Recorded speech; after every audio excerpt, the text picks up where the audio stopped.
el magazín de la investigación en Europa. Los apicultores de todo el mundo se enfrentan al mismo problema. Cada vez pierden más enjambres. En Estados Unidos, en 2006 y 2007, desapareció el 25% del total de las abejas del país, y en Europa la situación no es mucho más alentadora. Este fenómeno, conocido como trastorno del colapso de las colonias, CCD por sus siglas en inglés, tiene consecuencias tanto en el medio ambiente, ya que estos insectos ejercen una función polinizadora, como en la economía. Así lo explica este productor francés de miel.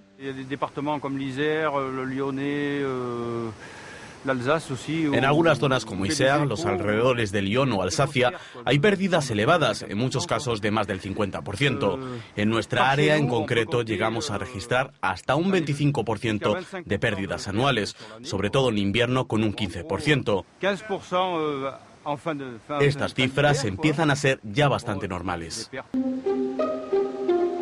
La supervivencia de las abejas es vital para el equilibrio natural, y es que el estado de salud de esta especie mide el pulso del planeta.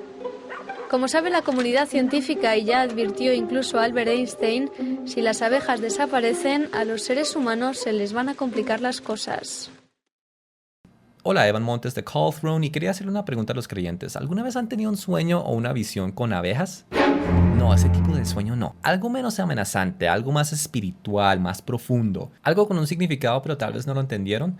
Bueno, yo sí. He tenido varios, pero les voy a compartir uno que no fue un sueño, fue una visión, y no fue mi visión, fue la visión de mi esposa. Esto sucedió en una reunión dorada del 2009 y fue así. Una montañita, tal vez de arena. La arena era negra. Habían dos abejas disfrazadas de moscas. Las miré bien y vi que en realidad eran abejas. Se la pasaban escarbando y escarbando de forma muy afanada. No fue difícil entender de qué trataba esta visión. Uno ya sabe algo de abejas gracias a los documentales que uno ve por televisión, y uno sabe que las abejas son insectos con una estructura muy compleja y muy organizada. Funcionan como un solo cuerpo, con un solo propósito, y cada abeja hace parte de ese propósito y esa función y ese cuerpo. Yo sabía que las abejas representaban la iglesia, y eso en torno me dio el entendimiento de qué eran estas dos abejas, o más bien quiénes eran. Sabía que estas dos abejas estaban representando a mi esposa y a mí. La razón por la cual lo sabía es porque en esa época mi esposa y yo decidimos que teníamos que irnos de la iglesia debido a un libro que yo escribí que contiene un mensaje para la iglesia, pero al mismo tiempo denuncia ciertas tradiciones y ciertas prácticas que tiene la iglesia, y esto me creó un problema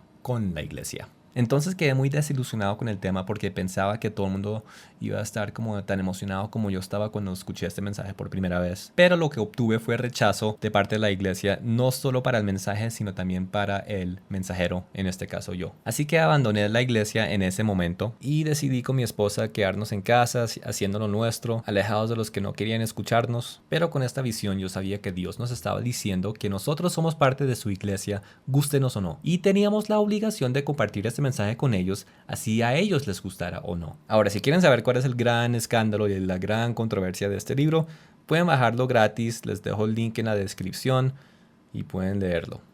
En cuanto a las abejas, que ya sabía qué significaban, aún no sabía cuántos simbolismos y cuántos cuadros se podían hacer del creyente usando abejas. Miremos algunos de los paralelismos. Uno de los paralelismos favoritos de Dios es demostrar su palabra como una semilla y los que comparten su palabra como sembradores de esa semilla. Jesús muchas veces usaba estas analogías en sus parábolas, como en la parábola del sembrador en Mateo 13 o la ilustración de la semilla de mostaza en Marcos 4. Ahora, las abejas son naturalmente sembradores de semillas, y todo comienza cuando ellos se ingresan en una flor para sacar su delicioso jugoso néctar. Cuán dulces son a mi paladar tus palabras, más que la miel a mi boca. Y así las abejas saborean la palabra de Dios. Saborean el néctar de la flor. Y todo ese tiempo que se está moviendo dentro de la flor, ellos están recolectando las semillas de esta flor. Sus cuerpos tienen pelitos por todos lados, y estos pelitos generan una carga electrostática que hacen que las semillas les salten encima literalmente. Luego se va a otros campos donde hay muchas otras flores y esparce todas esas semillas donde están todas estas flores.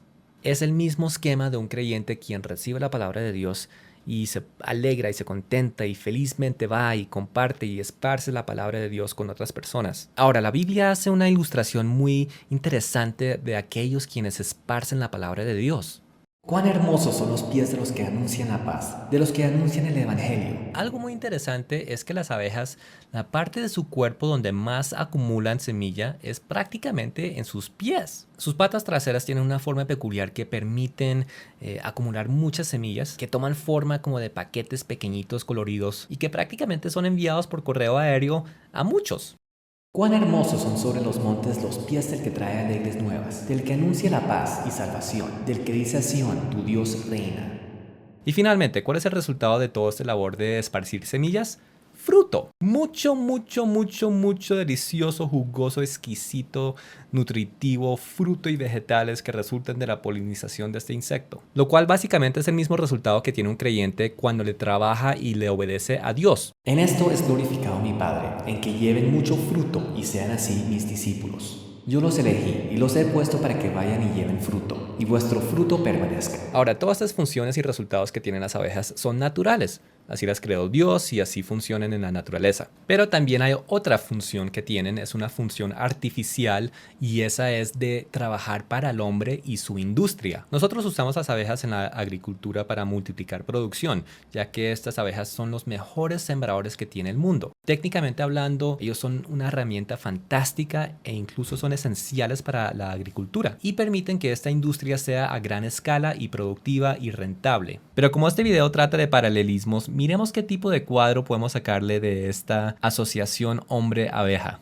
Miremos dos paralelismos. Primero, si interpretamos la abeja haciendo un cuadro del creyente fiel y bueno y la colmena haciendo un cuadro del cuerpo de Cristo ideal, entonces la abeja trabajando para el hombre se podría interpretar como ese cuerpo de Cristo siendo contaminado por el hombre. Entonces, en vez de ese entorno natural para la cual fue creada la abeja, ahora han sido industrializados por el hombre, manipulados por el hombre y para la ganancia del hombre. Y su ambiente ya se convierte en uno de la naturaleza mezclado con elementos del hombre. Ahora son transportados artificialmente, viven en colmenas que son artificiales y polinan áreas que están rociadas con químicos artificiales como son los insecticidas y pesticidas. Incluso algunas veces trabajan con plantas y flores que están genéticamente modificadas. Todo esto con el propósito y el fin de incrementar producción y así la ganancia.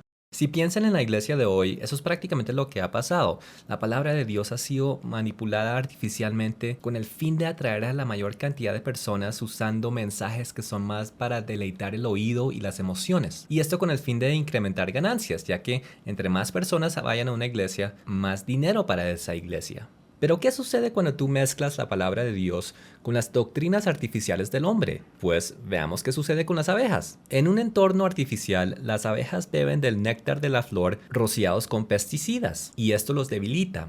Entonces piensa en el creyente que es enseñado la Biblia con doctrina falsa o manipulada. Esto también los debilita. Con las abejas ya debilitadas gracias a los pesticidas, le tienen menos resistencia a los parásitos. Ahora piensen en el creyente debilitado. No siguiendo las maneras correctas de Dios, les da menos resistencia a las maneras erróneas del hombre. Los parásitos les causan deformaciones a las abejas, dejándolos incapaces de volar, de encontrar comida y de decirle a los otros que encontraron comida. Algo que se puede evidenciar con este peculiar baile que hacen cuando llegan a la colmena. Cuando la abeja tiene 3 semanas, se convierte en recolectora y se pasará el resto de su vida recolectando el polen y el néctar de las flores. Llega a desplazarse hasta 9,5 kilómetros y sorprendentemente siempre regresa al mismo panal. Cuando descubre un lugar con polen abandonado, recluta a otras obreras usando una de las formas de comunicación más extrañas que conocemos: un baile.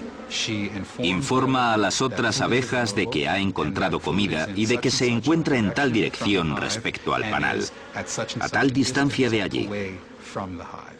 Esa información de la distancia y la dirección está codificada simbólicamente en unos movimientos y sonidos que ella misma realiza. No hay nada comparable a este lenguaje de la danza de la abeja melífera. Es una de las 7 maravillas del mundo del comportamiento animal.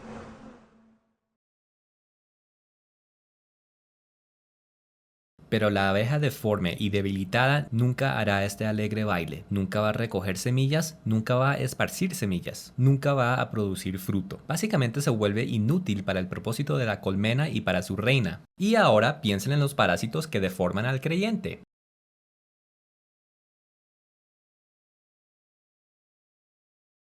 Así que esa es una forma de ver este paralelismo bíblico, pero hay otra forma en que se necesita ver que es mucho más serio y mucho más urgente, y es de verlo como la señal profética que realmente es. En los últimos años, las abejas se han ido desapareciendo en proporciones gigantescas. Científicos, expertos y agricultores alrededor del mundo no tienen ni idea de lo que está pasando, ya que jamás han visto este fenómeno, por lo menos no en estas proporciones. Fue en un mes y un día desde que las puse allí hasta que regresé. Habían desaparecido. Te acercas a una colmena que estaba llena de abejas, miles de ellas, y unos cuantos días después han desaparecido casi todas. Los apicultores de todo el mundo están alertando de esta crisis, un fenómeno que ha sido bautizado con el nombre de problema de colapso de colonias y que ha estado vaciando colmenas en por lo menos 35 estados. Desde Europa hasta Sudamérica, las abejas siguen desapareciendo. Está ocurriendo algo distinto de lo habitual y no sabemos cómo actuar porque tampoco sabemos qué lo está provocando. Por eso es un tema tan preocupante. Y aunque sea un insecto tan pequeño, su desaparición tendría terribles consecuencias para los humanos. Son criaturas muy pequeñas, tienen un cerebro muy pequeño, pero son los polinizadores más importantes del planeta. Son responsables de 1/3 del total de comida que se produce en Estados Unidos. Las abejas polinizan unos 100 cultivos de los que consumimos. Frutas, verduras, frutos secos, semillas e incluso fibras como el algodón. Solo en Estados Unidos el valor de su producción asciende hasta los 15.000 millones de dólares. Esperamos que esta especie realice el trabajo de polinizar, pero tiene problemas. Si no queremos comer solamente maíz, trigo y arroz, necesitamos a las abejas. Sin las abejas, la vida tal como la conocemos no existirá. La desaparición de las abejas ha generado una investigación global en la que los apicultores y científicos intentan responder a la pregunta: ¿por qué desaparecen las abejas? El problema de colapso de colonias ha sorprendido a todo el mundo al poner de manifiesto que el futuro de nuestra alimentación se basa en la abeja melífera.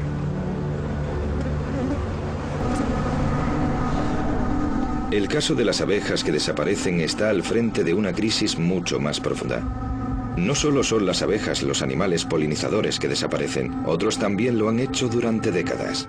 Las abejas y las mariposas no suelen ser noticia, pero los científicos ya han empezado a alertar de que si la disminución de abejas y otros polinizadores sigue así, podríamos sufrir una crisis mucho más amplia e inmediata que el calentamiento global. 3/4 partes de las plantas del planeta dependen de la polinización animal. No pueden reproducirse sexualmente sin la colaboración de estas criaturas. Si tratamos de eliminar mentalmente 3/4 partes de lo que vemos, nos daremos cuenta de que hay razones para preocuparse. Los apicultores están al borde de la ruina. Las granjas no tienen comida. Sea cual sea la forma de destrucción, una cosa es cierta. Es simplemente un efecto físico de una causa espiritual. Y esta causa es de una señal, un mensaje divino que está anunciando algo a toda la humanidad. ¿Y cuál es este mensaje? Bueno, pues considerando que las abejas son los mejores polinizadores del mundo, su desaparición solo puede estar anunciando una hambruna global venidera. ¿Qué es lo que fue? Lo mismo que será. ¿Qué es lo que ha sido hecho? Lo mismo que se hará. Y nada hay nuevo debajo del sol. Ahora, si la Biblia nos dice que todo prácticamente es una repetición de cosas del pasado, entonces deberíamos otra vez mirar en la Biblia para buscar paralelismos. En este caso, hambruna. En el fin de los días, Dios dijo que iba a mandar el profeta Elías al mundo otra vez. Acordaos de la ley de Moisés, mi siervo, al cual encargué en Horeb ordenanzas y leyes para todo Israel. He aquí yo os envío el profeta Elías, antes que venga el día de Jehová, grande y terrible. Él hará volver el corazón de los padres hacia los hijos, y el corazón de los hijos hacia los padres. No sea que yo venga y hiera la tierra con maldición. Así que en el fin de los tiempos podemos esperar la llegada de Elías, al igual que grandes y temibles eventos. ¿Qué tipo de eventos? Bueno, pues comparemos con la primera vez que vino Elías acá a hacer la obra de Dios. Y en verdad os digo que muchas viudas había en Israel en los días de Elías, cuando el cielo fue cerrado por 3 años y 6 meses, y hubo una gran hambre en toda la tierra. Muy bien, ahora busquemos otro paralelo en cuanto a hambruna y empecemos a juntar las piezas. Y comenzaron a venir los 7 años del hambre, como José había dicho, y de toda la tierra venían a Egipto para comprar de José, porque por toda la tierra había crecido el hambre. ambos de estos eventos pasados son muy significativos, ya que ambos tienen en sus narraciones cuadros y sombras proféticas acerca del fin de los tiempos. En el caso de Elías, su ministerio se estaba llevando a cabo en medio de una hambruna por toda la tierra, el cual duró 3 años y medio. Tengan en cuenta este número ya que va a ser una pieza importante como ya veremos. Ahora, José también habla de cosas de fin de tiempos, ya que él está actuando en un rol profético del Mesías. José estaba haciendo un cuadro de Jesús. Todo esto era una profecía diseñada para mostrar qué es lo que le iba a pasar a Jesús y cuál iba a ser el resultado final. Por ejemplo, José fue rechazado por sus hermanos. Jesús fue rechazado por sus hermanos. Los propios hermanos de José lo vendieron a los gentiles. Los propios hermanos de Jesús lo vendieron a los gentiles. José se convirtió en la salvación de los gentiles. Jesús se convirtió en la salvación de los gentiles. Los gentiles hicieron de José su rey. Los gentiles hicieron de Jesús su rey. Los gentiles le dieron a José un nuevo aspecto gentil. Los gentiles le dieron a Jesús un nuevo aspecto gentil. José encontró una esposa que era gentil y tuvieron hijitos gentiles. Jesús tiene una esposa conformada de muchos gentiles y ellos están teniendo muchos hijitos gentiles. Los hermanos de José no tenían ni idea que el rey de los gentiles era de hecho su propio hermano. Los hermanos de Jesús no tienen ni idea que el rey de los gentiles es de hecho su propio hermano judío. Así que hasta este punto en la narrativa de José es donde nos encontramos en su narrativa profética del Mesías. En este punto del tiempo, nosotros los gentiles hemos visto la salvación en aquel que fue rechazado y vendido por sus hermanos. Y en este punto del tiempo lo hemos puesto como rey sobre nosotros. Y en este punto del tiempo los judíos no reconocen que Jesús es de hecho su Mesías. Recuerden que tal cual como los gentiles tomaron a José, le dieron un aspecto y un nombre gentil, igual nosotros los cristianos hicimos exactamente lo mismo con el Mesías. Nuestro Salvador cristiano es radicalmente diferente del Mesías judío de las Escrituras. De acuerdo al cristianismo, este Jesús abolió la ley, ya no santifica el séptimo día, no observa los festivos de Dios, ni siquiera sabe cuáles son, él come cerdo y langostas y todo lo demás, etcétera, etcétera. Y claro, los judíos ven a este líder cristiano como alguien que definitivamente no es judío, como un extranjero. Bueno, ahora empecemos a analizar nuestro futuro. ¿Qué va a pasar en los próximos años? Y una forma de hacer eso es de continuar con la narrativa de José. Miremos. Ya que había una hambruna que se esparció por toda la tierra conocida de ese tiempo, todo el mundo tenía que ir a José ya que él era el único que tenía comida. Y esto incluía sus hermanos, quienes un día llegaron para comprar comida y más o menos después de 15 años vieron a José cara a cara. Pero no lo reconocieron porque parecía un extranjero. Bueno, aquí hay muchos paralelismos, así que pongan atención. José empieza a probarlos, los acusa de ser espías, los rodea y los encierra en la cárcel durante 3 días. Luego sus hermanos empiezan a lamentar su situación. Llegan a la conclusión de que la tribulación por la cual están pasando es por causa de lo que le hicieron a su hermano pequeño años atrás. Ellos admiten su mal y confiesan su pecado los unos a los otros con un corazón muy pesado. Esto es exactamente lo que le va a suceder a los judíos. Pronto van a ser rodeados por los gentiles y de una forma u otra van a darse cuenta de lo que le hicieron a su Mesías hace 2000 años. Van a admitir su mal y confesar su pecado los unos a los otros con un corazón muy pesado. Y mirarán a mí, a quien traspasaron, y llorarán como se llora por hijo unigénito, afligiéndose por él, como quien se aflige por el primogénito. Aunque sus hermanos se dieron cuenta de su mal, José aún no se había descubierto a ellos. Algo tenía que suceder primero, y ese algo fue Judá. Cuando José dijo que iba a tomar Benjamín como su esclavo, Judá intercedió. Judá estaba arrepentido de lo que le había hecho a José y no iba a repetir la misma situación con su hermano Benjamín. Esa es la definición auténtica de arrepentimiento. Significa no volver a hacer. Judá rogó para que no se llevaran a Benjamín, incluso ofreciéndose a él mismo. Y cuando esto sucedió, José finalmente se rebeló. Entonces, ¿por qué sucedió esto solo cuando Judá se arrepintió? Bueno, eso se debe a que de la tribu de Judá es de donde provienen los judíos. Así que José se rebeló a los hijos de Israel cuando Judá se arrepintió. Es el mismo cuadro de Jesús revelándose a Israel cuando los judíos se arrepienten. Jerusalén, Jerusalén, que matas a los profetas y apedreas a los que te son enviados. Os digo que no me veréis hasta que llegue el tiempo en que digáis, bendito el que viene en el nombre del Señor. Hay muchos más paralelismos en la historia de José, a tal punto que se convierte en pura profecía de fin de tiempos e incluso del reinado milenario. Ahora, Dios dijo que iba a hacer esto, nos dijo que nos iba a contar cosas del futuro usando el pasado. Acordaos de las cosas pasadas, desde los tiempos antiguos, porque yo soy Dios, que anuncia lo por venir desde el principio, y desde la antigüedad lo que aún no se ha hecho. Es fascinante los paralelismos que José ofrece en cuanto al Mesías. Sin embargo, volvamos al tema original de este video y analicemos la historia de José, pero a través de una perspectiva mucho más oscura y mucho más preocupante. Ahora, todos sabemos que el Señor Jesús va a regresar y va a regresar pronto. Eso es sin duda, pero debemos recordar algo muy importante. Antes que venga Jesús, el anticristo tiene que aparecer. Tiene que establecer una nueva orden y una gran tribulación tiene que seguir. Ahora, ¿tiene la historia de José revelaciones acerca del reinado del anticristo y de este nuevo orden mundial? Yo pienso que sí, por las siguientes razones. En el libro del Apocalipsis vemos al anticristo. Él establece algún tipo de nuevo comercio mundial en la cual todo el mundo necesita tener una marca especial en su mano derecha o en su frente para poder comprar o vender. Esto básicamente significa que el anticristo va a tener algún tipo de monopolio de algo que todo el mundo necesita y todo el mundo tendrá que ir a él para conseguirlo. Entonces, ¿qué es algo que todo el mundo necesita sin importar raza, religión, nacionalidad, estatus social, etc.? Comida. Agua y comida son esenciales para todo ser viviente en este planeta. Así que piensen esto, si una persona controla el suministro de comida, la fuente de comida en el mundo, eso lo haría casi como Dios.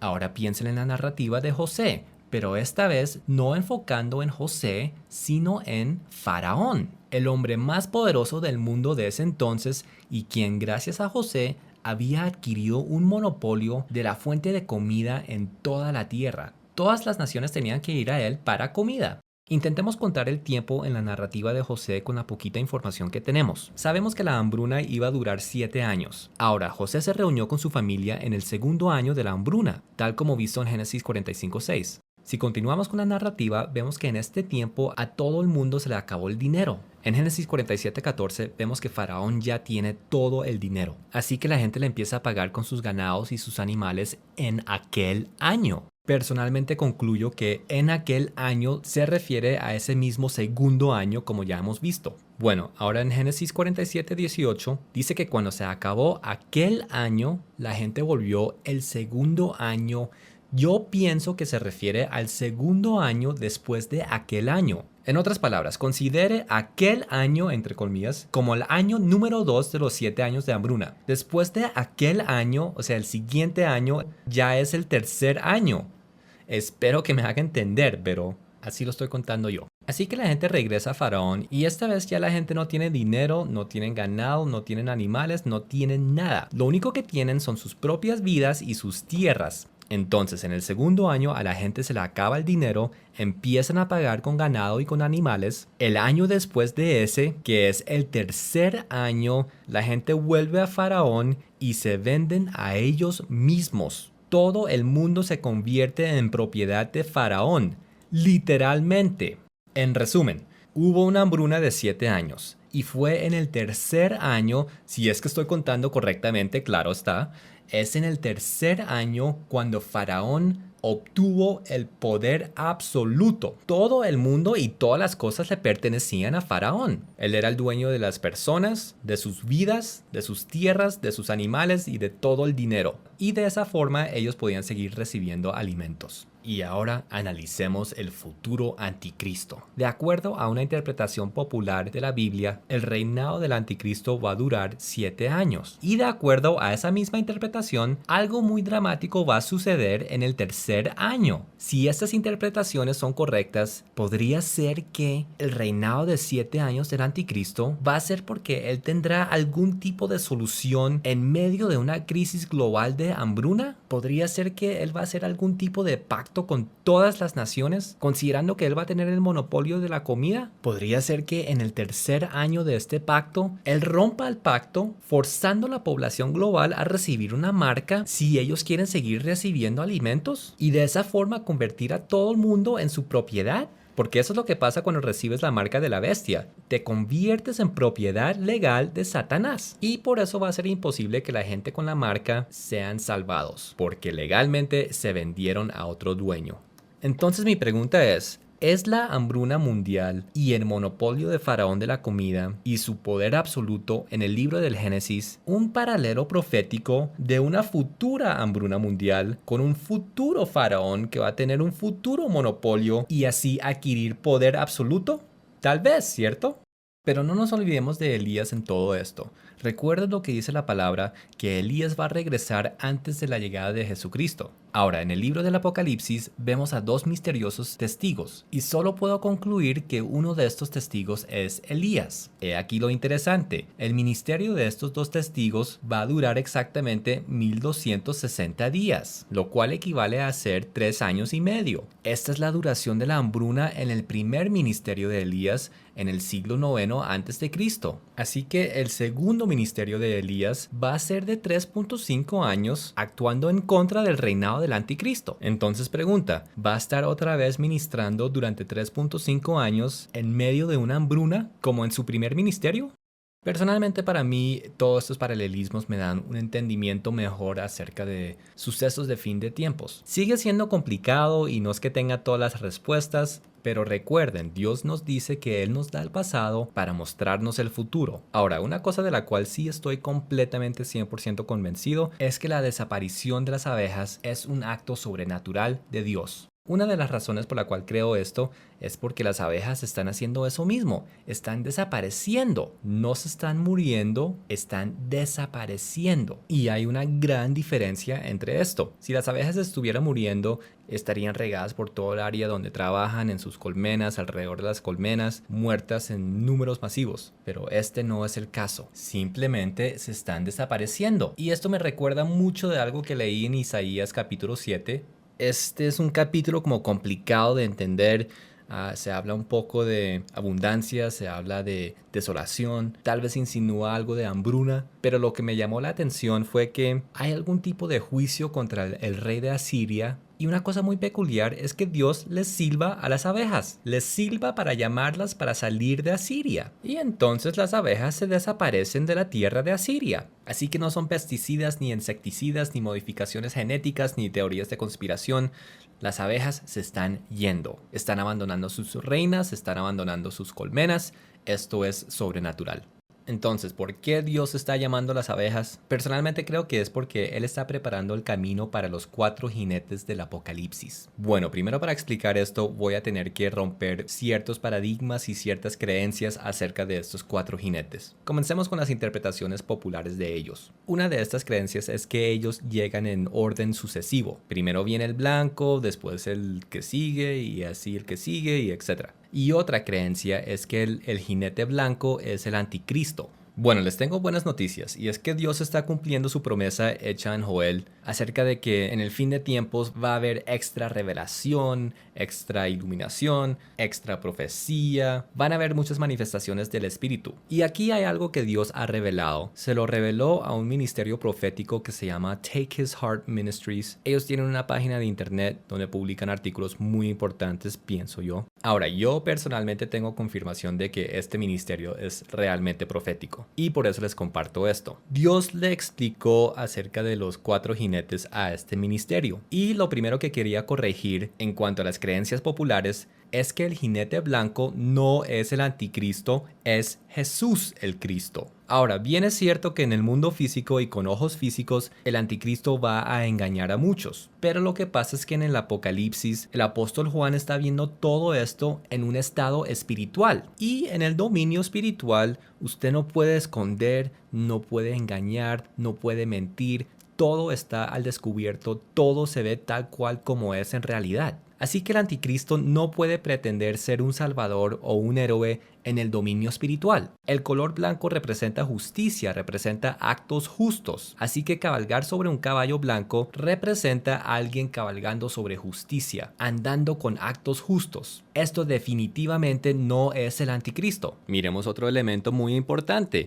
el jinete blanco tiene un arco. ¿Y qué es un arco? Un arco es un símbolo que significa pacto. Jesús es un Dios de pactos. La Biblia entera está basado en pactos de Dios. Así que básicamente lo que tenemos es que Jesús está cabalgando con 3 destructores por toda la tierra. Esto es un paralelismo directo a lo que él estaba haciendo en el Éxodo, en la noche de la 10ª plaga. Miremos. En Éxodo 12:23, en la noche de la primera Pascua, leemos: Porque Jehová pasará hiriendo a los egipcios, y cuando vea la sangre en el dintel y en los 2 postes, pasará Jehová aquella puerta, y no dejará entrar al destructor en vuestras casas para matar. Entonces lo que sucedía era que Jesús estaba volando por encima de la tierra de Egipto y a su lado tenía a un destructor, matando todo primogénito en toda la nación. Sin embargo, Jesús es un Dios de pactos y a través de pacto hay protección. Entonces míralo de esta forma, había destrucción y protección volando por la tierra de Egipto al mismo tiempo. Y dependiendo de si uno estaba en pacto con Dios, recibiría o protección o destrucción. No tenía nada que ver con quién era la persona,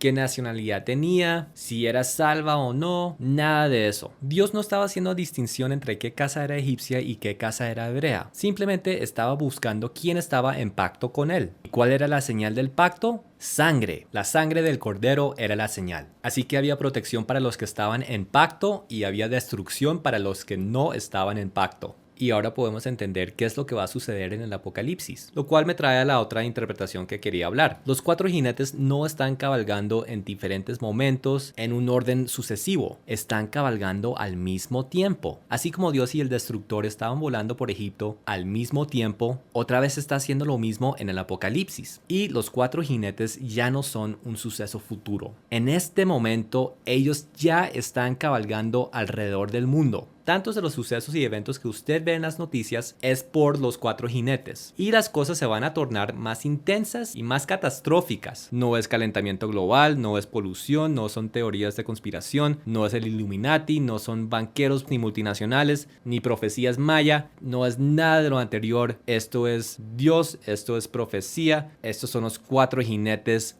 pongan atención. Ahora, en cuanto a las abejas que se están desapareciendo, básicamente esto tiene que ver con la llegada del jinete negro. Ellos están yendo porque él está llegando. ¿Y qué es lo que trae este jinete? Él trae consigo hambruna, hiperinflación y escasez en la provisión de comida. Analicémoslo. Y he aquí un caballo negro, y el que lo montaba tenía una balanza en la mano. Y oí una voz en medio de los 4 seres vivientes que decía: 2 libras de trigo por un denario, y 6 libras de cebada por un denario, pero no dañes el aceite ni el vino. Entonces, ¿qué significa todo esto? Bueno, pues él tiene una balanza y las balanzas se utilizan para el comercio. Y él está pesando 2 libras de trigo por un denario y 6 libras de cebada por un denario. ¿Qué es un denario? Pues de acuerdo a Mateo 20, versículo 2, un denario equivale al salario de un día para un obrero. Entonces, para ponerlo en perspectiva, digamos que usted es un obrero en Estados Unidos y está trabajando salario mínimo de $7.50 la hora más o menos. Una jornada de 8 horas son $60. Así que básicamente esto quiere decir que una barra de pan va a costar $60. Eso es una tremenda hiperinflación. Entonces, lo vemos con trigo, lo vemos con cebada, pero no hay frutas, no hay vegetales. ¿Por qué? Pues me imagino que es porque las abejas y los polinizadores se desaparecieron. Y lo interesante del trigo y la cebada es que ellos no se polinizan con abejas e insectos, sino que se polinizan con el viento. Entonces, imagínenlo de esta forma. Se desaparecen las abejas, se desaparecen los polinizadores, hay una gran escasez de frutas y vegetales, ya no se puede comercializar a gran escala, pero por otro lado, el trigo y la cebada no sufren, ya que ellos no dependen de insectos. Pero como ahora hay escasez de frutas y vegetales, entonces la demanda para trigos y cereales incrementa y va a incrementar de una forma muy drástica que va a disparar los precios. Esto es hiperinflación masiva. Y si lo piensan, es básicamente la misma situación en época de José. Si vuelven a leer la historia, van a ver que no hay frutas, no hay vegetales, hay granos, hay trigo y obviamente la demanda para estos es total y absoluta, lo cual elevó sus precios exageradamente y, como recordarán, a todo el mundo se le acabó el dinero en el segundo año y se tuvieron que convertir en esclavos de Faraón literalmente para poder seguir comiendo. Muy bien, ahora miremos la última parte de este versículo. No dañes el aceite ni el vino. Aquí hay algo muy simbólico porque el aceite y el vino son una referencia directa a la prosperidad, protección y las bendiciones de Dios. Así que en el mismo versículo vemos protección y destrucción al mismo tiempo. Al jinete negro le es instruido no dañar el aceite ni el vino porque estos son símbolos de prosperidad, protección y bendición y estos le pertenecen al jinete blanco.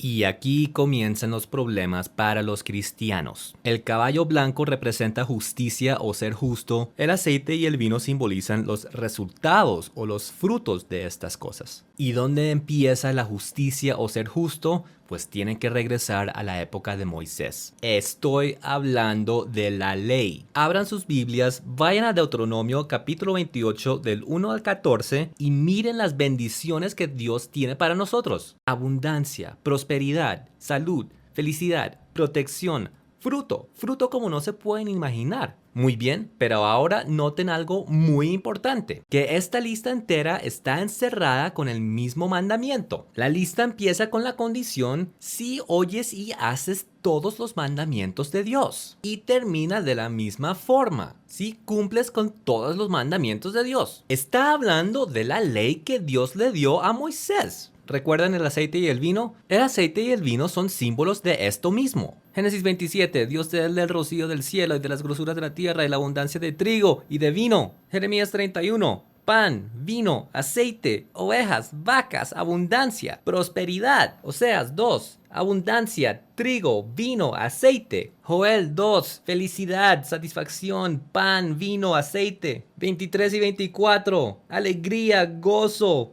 repletos de aceite y de vino y de trigo. El Señor Jesús quiere que seamos del vino y del aceite. Él dice que Él es la vid, nosotros somos los pámpanos. Si permanecemos en Él, vamos a llevar mucho fruto. Él dice que su tierra prometida es el buen olivo. Él quiere injertarnos en el buen olivo. Él no solo quiere que tengamos vino y aceite, Él quiere que seamos vino y aceite. Pero ahora tenemos estas doctrinas que dicen que la ley es una maldición, doctrinas que dicen que esto es una mentira, que Jesús vino a acabar con todo eso, que ya no tenemos que hacer nada de ello. Muy bien, ¿quieren saber qué significa estar sin la ley? ¿De no observar la ley más? Bueno, pues continúen leyendo Deuteronomio 28, pero esta vez lean de los versículos 15 al 68. Y miren lo que es estar sin ley. Miren las consecuencias de abolir, entre comillas, la ley, de abandonarla. ¿Recuerdan esas abejas que tomaban de fuentes rociadas con insecticidas y pesticidas y terminaron con parásitos? ¿Recuerdan la condición de ellas? ¿Usted quiere ser una de esas abejas? Así que podrán escuchar al hombre y sus doctrinas acerca de la ley o podrán leer la Biblia. Tomen su decisión. Pero eso sí, no digan que Dios nunca les dijo. No culpen a Dios. 4 jinetes están cabalgando en este momento. Pueden traer protección y bendición o pueden traer destrucción y maldición. No depende de quién eres, no depende si eres salvo o cristiano o lo que sea. Únicamente depende de si estás en el pacto de Dios.